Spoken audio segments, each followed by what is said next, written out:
Welcome back to the channel, guys. My name is Tyler Babb, and today we'll be talking about the new Jurassic Park slash Jurassic World. I don't like calling it Jurassic World because it feels weird. It's the Jurassic Park franchise for me. But I'm going to give you my thoughts and my review on Jurassic World Rebirth. Let's check it out.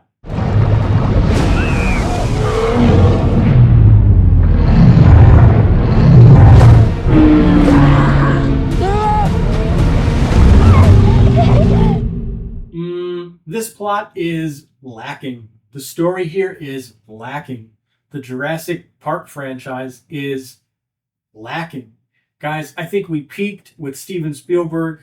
Maybe the first trilogy has its moments, right? The second one is pretty good. I really like the first and the second one. But man, what are we doing here with this franchise? I can't stand it. I guess every time one of these comes out, I always hope that we're going to get just a better movie. It's never going to reach the original, right? We're never going to reach the first one. I get that. Unless maybe you get Steven Spielberg to come back and direct it, because he is an executive producer on that, but that doesn't mean anything. Like, I need him involved in the creative process, right? I even maybe need him to come back and direct one of these things.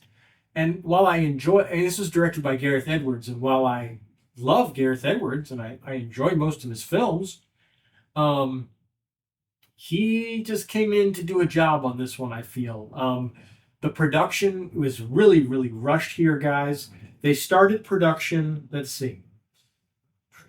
They started production in June of 2024, and they wrapped in October of 2024. So that shows you where they're at. So basically, at the end of the year last year is when they shot this thing. And they probably went into production without a full script. And you can tell. My biggest problem here is they want you to care about these characters, and they do this through exposition. Exposition is basically like characters basically telling you things about themselves or about the other person that makes you feel for them, right? There's one character, Duncan, who kind of talks about something personal, right? Him and Zora, who's Scarlett Johansson's character. They kind of talk about something personal, but they just talk about it, right? They're just sitting at a table and and it's just the most lazy filmmaking I've ever seen in my life. It's really, really bad when you're like going to go on this journey, and I'm kind of into it at the beginning, right? You surrender yourself and you go, all right, what do you got, movie? Make me care about any of these people, please. Nope. I don't care about a single person in this movie. I just felt really let down. The dinosaur action wasn't even really that great. The VFX, while they look okay, they look passable.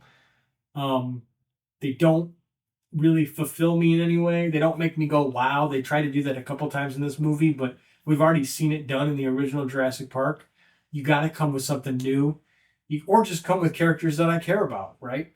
Alan Grant in the first one, Sadler, the relationship, the romantic chemistry, right, between everybody in the group, right? We cared about the kids because the kids were endearing.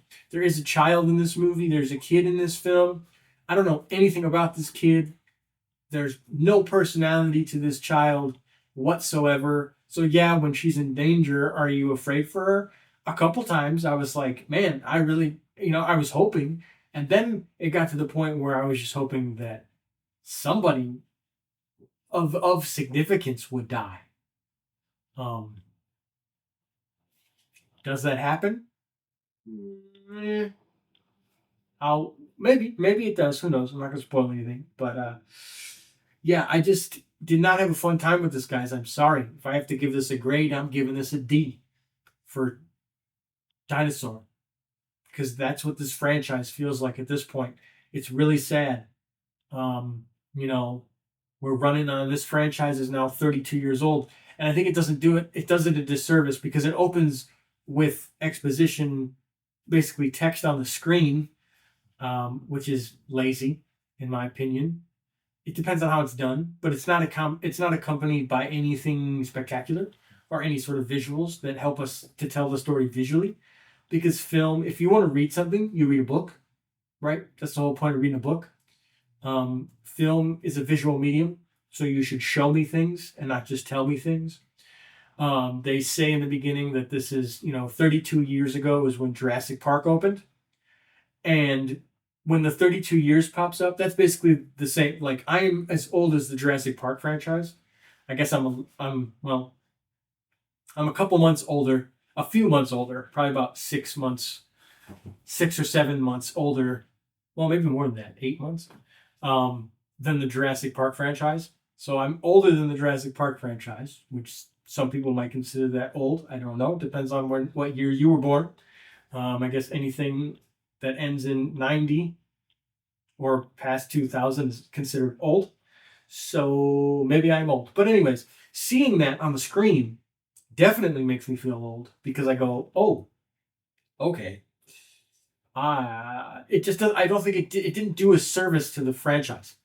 It just made you go like, oh yeah, we've been just remaking the same stuff over and over and over again, and we're not doing anything great with the franchise. And the franchise peaked. So, I mean, that's all. That's what I got to say about that. Another thing here that I really have to address that I'm so mad about is that the theater experience is straight trash. It's so garbage. I don't understand. The pandemic just like rewired so many people's brains that as a younger older person, whatever, I don't even know where I fall anymore, but whatever. As a young man, old a mid like a mid man. I don't even know what I don't even know. I don't feel like a young man. I don't feel like an old man. I'm in the middle. I'm in the middle man. I'm a middle man. Um, you know, I grew up on movies. I grew up on movies still being movies, right? And movies having this prominence in the world, right? And importance in the world and in society. And I'm a lover of film, and it's been my dream to make a movie. I would love to make a movie, but the market for movies is slowly deteriorating. Everybody wants to be on streaming. So I guess I'll make a streaming movie, right? It's just like the goalpost shifts, right? The dream has to shift. But people in the theater don't like did people just lose their theater etiquette? Like these are like people that are like older than me, just like on their phones, full brightness, right in front of me, right in the row, right in front of me. And I'm just like, what are we doing? And I looked at the guy's phone because I wanted to know. And he was just on Google. He was just scrolling Google. Nothing important. He was just scrolling Google. Um, it was weird. The guy next to me had um, like a phone tripod that he stuck in the cup holder, but there was no phone in it.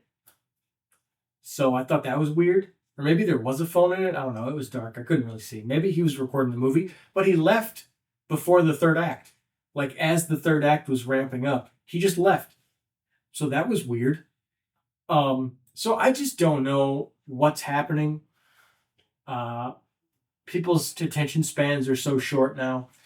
And they made this movie. They announced that they're making this movie in like January of 2024. And that's the problem is a lot of these productions, they go into production, they announce that they're going to make something because this movie just makes money. And it's going to make money because it's a Jurassic Park movie. People love dinosaurs, kids love dinosaurs, so it's going to make money. But the problem is nobody cares about story anymore. Nobody cares about developing characters. They try to do it here, but it's so half-assed.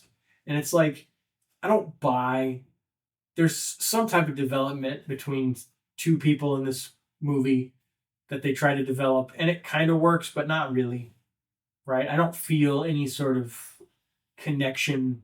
There's nothing, it doesn't feel genuine.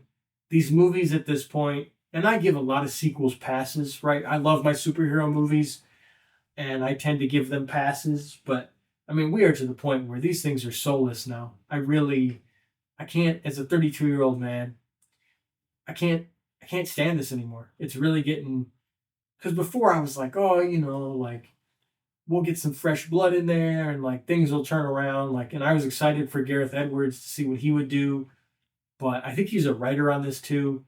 It just doesn't feel special. I'm really hoping that, Superman's coming up. I'm really hoping that that is something that can maybe reinvigorate the superhero genre. Maybe Fantastic Four can be good. I'm really hoping that there's an upswing. There are good movies out there, but when it comes to the Jurassic Park franchise, I'm white flagging it at this point. I'm not seeing any more of these. I'm done. I saw the last one and I absolutely hated that. This one wasn't that bad. This one was kind of more in the lines of, it was a little bit simpler. It was a smaller budget. I think it was a budget of like 180 million. So it'll make its money back. It'll make money for sure. But for me personally, unless the next one that they make gets like raving reviews, because I think they want to make another trilogy. I think this is going to be another trilogy. So hopefully they can take a little bit more time in the next one. Let that one cook more. And another thing, they don't use practical effects anymore for any of these dinosaurs, which I'm just like, this is ridiculous. Like, you don't have to use practical effects for everything, but you definitely should for some things. There's a couple moments where a few people are trapped, and it would be really cool if you could like build a real animatronic dinosaur just for the nostalgia factor, just so I can have that moment in the theater where I can be like, oh wow, that feels familiar, right? Like I remember what that feels like, right? Oh wow, they're mixing it, right? There's an art and there's a craft to mixing really great CG with really great practical effects, right? I know people are ride or die. Some people hate digital effects, which I think is silly because digital effects. There's so many invisible visual effects in a bunch of movies that you love that you wouldn't even know are visual effects. Just saying. You should look it up. The John Wick franchise is full of visual effects. So just saying. There's a lot of VFX that are hidden that you don't know about. So, but it's all about the mixture, right? And sometimes all practical doesn't really get you fully there, right? You're restricted. You can't do certain type of shots. You can't do certain type of setups, right? Sweeping, vast, big camera moves or some sort of idea that you have. Sometimes you need CG for that. So that's all I'm saying. Do I recommend this? No. Do I recommend streaming for this? No. White flag in the sand. I give up. I give up on this franchise. That's my review. Please leave your thoughts down in the comments below. If you enjoyed this honest review and you want honest reviews from a filmmaking perspective where I'm going to be honest with you on everything that I see, hit the subscribe button. I'm going to go get dinner because I'm hungry. I'm a little frustrated. Happy 4th of July. And we'll see you in the next video. Thank you.